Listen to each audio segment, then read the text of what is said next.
Hey Pretty Girl Club, I just wanted to make a video so we could talk about this bullshit.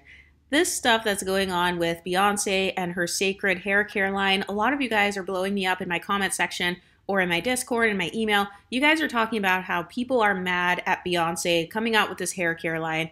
They're saying that she is not relatable, which I find to be hilarious because Beyonce's main audience are black women. Black women are the main financial supporters of Beyonce. When I say black, I'm talking about monoracially, unambiguous, dark-skinned black women. These are the main core audience of who is, who has been supporting her for all of these decades, the people who have really been stans of her. And I know that she is obviously an international star, but I've noticed that the main outrage is from black women. And people are mad because Beyonce didn't show her natural hair, apparently. Like on her ad, she didn't show herself using her product and showing her hair getting washed and getting blow dried and showing how it looks. And my question for those people who made those comments is, do you keep that same energy with white-owned hair care lines? Or do you only keep that energy with mixed race celebrities that you are living vicariously through, that you want to try to pretend that you look like? You guys just did this with Chili. You guys got mad because Chili doesn't see herself as chocolate. She sees herself as a mixed race woman. And she said that without a tan, her skin is caramel. And people got mad that she was using the term caramel. And they were gatekeeping the term caramel, which is also crazy to me. That's how I know that a lot of people, they have internalized self-hatred, and because of that, they want to live vicariously through mixed race women and mixed race celebrities. So I've noticed that this is what people have been trying to do with Beyonce, and so they were mad that they couldn't live vicariously through Beyonce. In my opinion, a lot of black women just wanted to see Beyonce's naps. They wanted to see Beyonce's type 4 or 4C hair. They're hoping that she has hair that looks more like theirs so that they can continue living vicariously through her. But when Beyonce did not show her natural hair, because she doesn't have to, she doesn't owe anyone anything, but when she didn't show her natural hair, or when she didn't center her whole hair care line around blackness, people got upset. I noticed that people were also mad because she had Asian people in the commercial, she had white people in the commercial. She obviously has a multicultural background, and so she wants her hair care line to be multicultural. The way that I view it is, it kind of reminds me of a copycat of Olaplex. That's not a bad thing, but I consider Olaplex to be one of those hair care lines that it's multicultural. You can use it on any hair texture. So even her packaging kind of reminded me of Olaplex. She had that strengthening oil, just like the Olaplex #7. That's what it reminded me of. So people are mad that when Beyonce has the opportunity to launch a big brand, she had this party with all of these different influencers, and she had influencers of every race. They weren't just all black, unambiguous influencers. She had white girls there, Asian girls, people of all backgrounds. And people were mad because they didn't like the inclusivity that Beyonce had with her brand. They didn't like that she didn't center it around unambiguous, dark-skinned, monoracial blackness. They didn't like that she didn't center her whole entire hair care line around the hair types that are more commonly found in the black community, such as, 4B, 4C hair. People got mad about that. But this is exactly what happens all the time. Unambiguous black women in particular, they will push us mixed race, multiracial, multi-generationally mixed women to the forefront. They will push the light skins to the forefront. They will support women like us instead of supporting women like Kelly Rowland. And then later on, when we become rich, famous billionaires like Beyonce, and then we want to acknowledge our multicultural background, or we want to, include people from different races, or if we start looking a little bit too much like our white side of the family, kind of like how Beyonce did recently, then suddenly those same people want to scream that we are not relatable. Have you guys noticed how even when Beyonce, she changed the shade of blonde in her hair, and people are saying she's trying to be white, she's she wants to be a white woman, and it's the same thing that's going into the whole she's not relatable talking point, but it's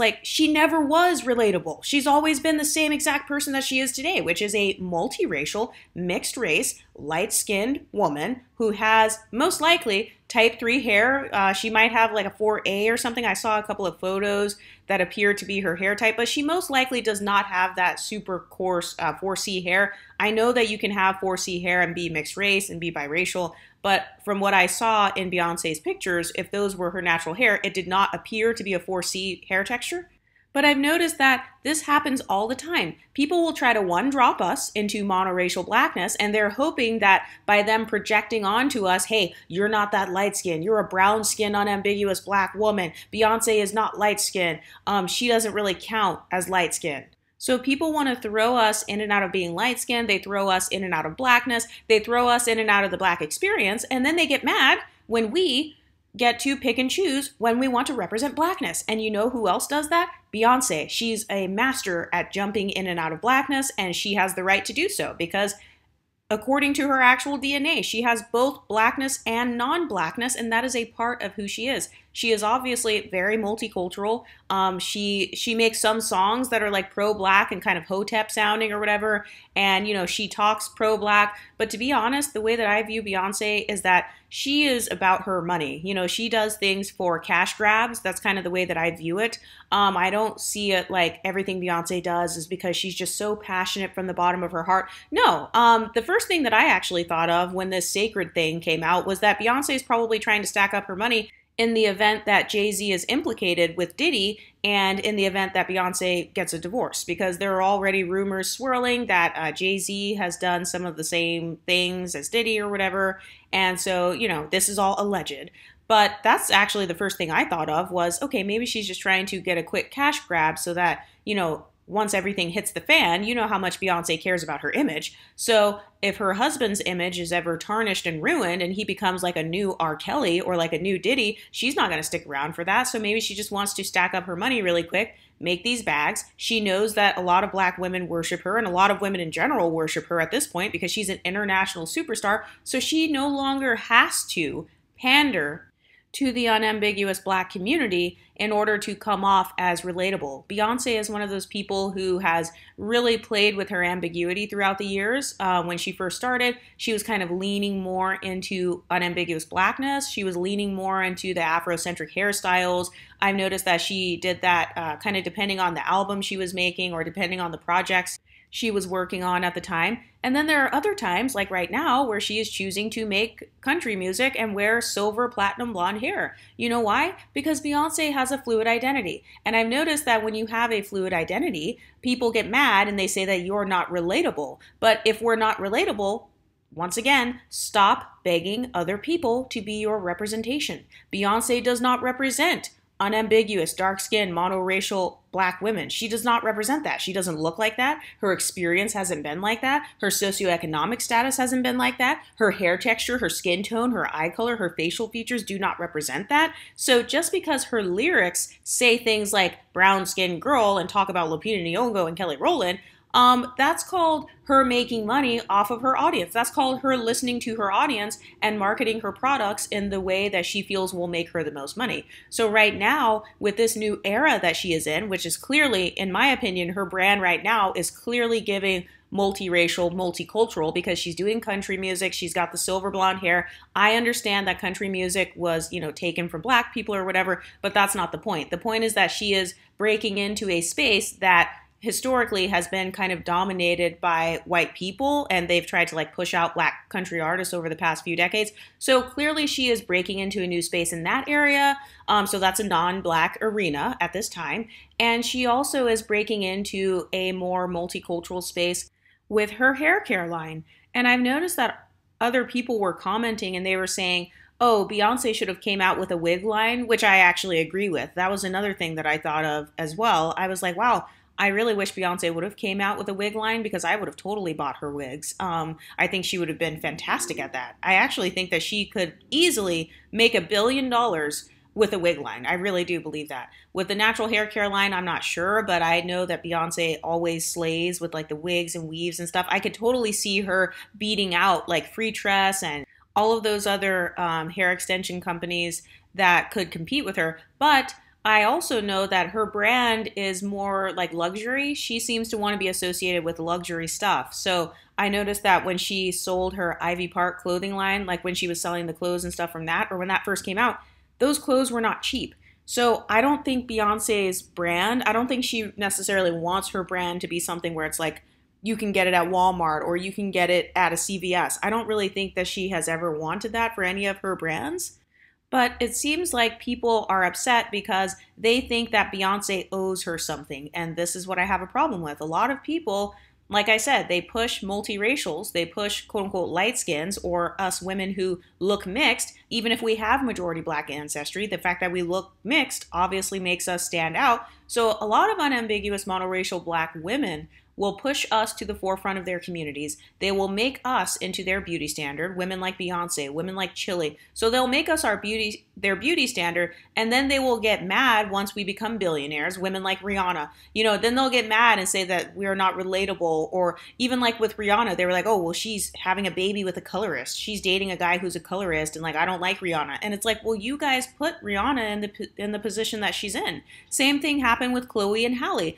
In the beginning, people tried to gaslight and say, oh no, they're just unambiguous monoracial brown-skinned black women with type 4 hair. But then as soon as Chloe started blowing up, people were like, oh, Chloe's benefiting from colorism. She's benefiting from light skin privilege. That's why she got more views than Ari Lennox, and their songs dropped on the same day. And everybody went to like watch Chloe's videos and they didn't watch Ari Lennox's videos. And then they said the same thing about Halle Bailey. They were like, oh, well, she gets to be the Little Mermaid and she gets to work with Disney and she's benefiting from colorism. If it would have been a darker skinned woman, they wouldn't have let her be the Little Mermaid. So it's like, which one is it? This is exactly how unambiguous black women in particular shoot themselves in the foot. It's because they want to try to pretend that we are all the same, but then they want to silence us, lighter skinned people or mixed people or people who look mixed. Even if we're monoracial, they want to silence us when it comes to talking about colorism. They want to silence us when we talk about our experiences. They want to silence us when we want to discuss the nuances of our experiences in the black community.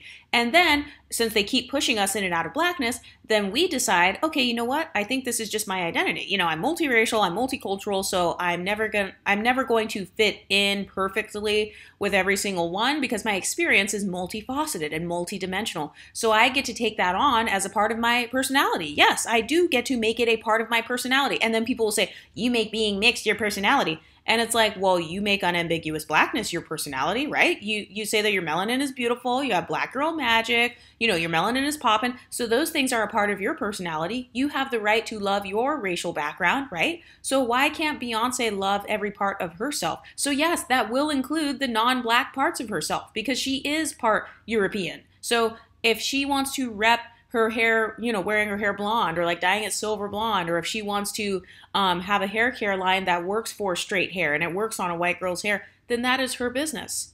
Another very typical gaslighting tactic that I saw is comparing one light skin to another light skin. I noticed that people brought up Rihanna and they said, oh, well, Rihanna did XYZ with her Fenty hair care line and you're not doing the same thing. Have you ever noticed how whenever people want to humble you, they try to always use another light skin? Has anyone else noticed that, or are we just going to pretend that that doesn't exist? So Beyonce is, I guess we could call her a multi-generationally mixed Creole woman. She's multiracial, multi-ethnic, and I noticed they compared her directly to another multi-generationally mixed Black and Irish woman, Rihanna, and they compared her brand to Rihanna's. And it's like, all of us are not the same. We're not, all of us light skins and mixed people or MGMs, we don't all operate the same way. So just because Rihanna had one sort of business practice, that doesn't mean Beyonce has to take on the same thing. Beyonce doesn't owe the black community anything. She really doesn't. The black community or whoever supported her, whoever bought her music, the people who bought her concert tickets, she doesn't owe you guys anything. You guys have already pushed her to the forefront and pushed her to the top. And, her talent is a part of what got her to where she is and her money and stuff. So she gets to enjoy her money and her talents and her businesses however she sees fit.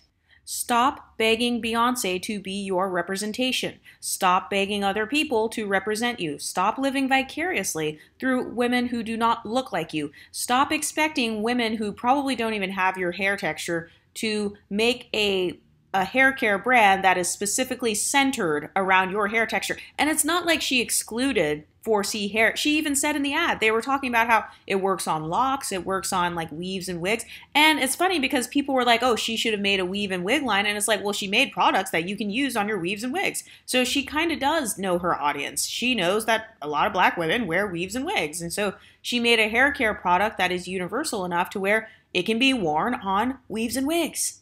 And also, I saw people saying, Beyonce would never come out with a hair care line because then she would have to admit that she wears wigs. I've never seen Beyonce lie about wearing wigs and weaves. If she did, let me know because I'm not quite sure, but from what I've seen, I've never seen her like lying about that or trying to pass it off. In my opinion, that's actually more of a stereotype. I've noticed that people love stereotyping mixed women. They love stereotyping light-skinned women as trying to pass hair off as it being their real hair because they did that same thing with Doja Cat. When Doja Cat shaved off her 4C hair, she shaved it bald, and then she was just wearing wigs and stuff like that. People were like, oh, she shaved her hair off so that she can look better in those wigs and weaves. She didn't want to show her edges, like she knew she was going to rip out her edges. So they think that us mixed women or lighter skinned women, they think that we have an obsession with trying to pass off fake hair as our own.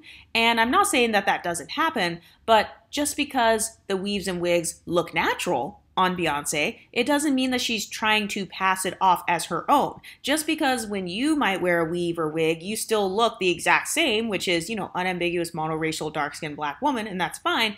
That doesn't mean that people who have mixture in their bloodline or features that are associated with those hair textures, that doesn't mean we look the same. I mean, if you have ambiguity in your phenotype already, like Beyonce, and if you have ambiguity in maybe your hair texture, maybe her texture is more of a looser curl pattern from what I've seen, those straighter hair textures might look better on you and they might look more natural on you. So just because Beyonce looks more natural in the weaves and wigs and just because it looks like it could be growing from her head, it doesn't mean that she's trying to pass it off as her own.